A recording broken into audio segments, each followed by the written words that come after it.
Comics versus anime. Come on, let's be for real. You've been around the internet long enough to know that people compare comics and anime oh so often, especially you've been on the internet to see what Death Battle is. Now this video isn't about Death Battle, but I don't think we need to give any explanation on that. Now we know when it comes to comparing these two, comics always seem to come on top, but it's for such a stupid reason and it makes me angry because comic books have 90 different iterations of one character. And let's take this in mind. What people like to do online is they like to combine all those 90 iterations into one being. That is unfair. You cannot put all 90 what if stories and what is not the original, what is the original, all into one. That's stupid, nigga. Just pick one. Like, really, what's the point of even comparing these two if you're gonna pick 90 iterations of one character instead of one version of that character versus one version of the other character? It makes no sense, bruh. And for anime, it's not even fair because they only have one. They only have one version of the character unless you're Dragon Ball. Then you got GT Goku, then you got Diamond Goku, then you know, Super, then you got regular Dragon Ball Light. So when we grab Superman Prime, Superman goddamn 69, Superman goddamn 100 times a million straight, and combine it into one character, bro, of course we know who's gonna come up on top. Like, bro, how is that fair? Tell me anyone in the community, how is that fair? Okay, let's take one version of Superman and then compare it to Goku. The result may be very different from what you would actually expect, my guy.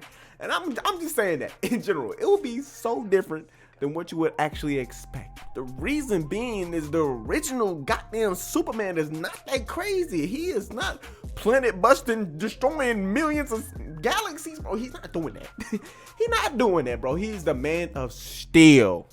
Goku punches do still. All right, boom. Be Superman. Ah, cool. The original Superman, boy. The original Superman, boy. Not no light speed, mega million times faster than light type. Bro, come on. Get him out my way. Like, I'm trying to keep it a buck.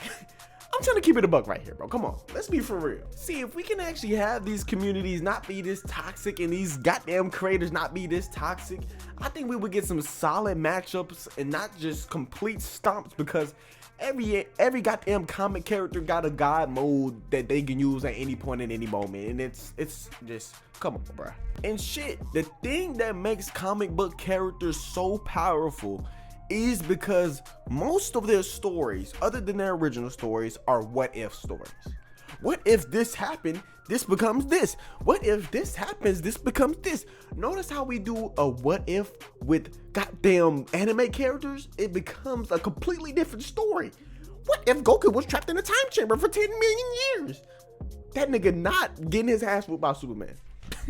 What if they did that? Bro, we know the what ifs. If we did the same thing for the anime, bro, it would be so much more interesting than doing it just for the goddamn comic book character. But hey, I'm gonna go ahead and leave it there. I'm pretty sure you get my gist. I didn't want to drag this on too much because it's not much of a crazy topic to drag on. I think we just need to be fair when it comes to comic book versus anime characters, bro. And I'm not being biased at all, even though my channel basically revolves around anime. I love comic book characters too. Right now, the absolute universe is fire.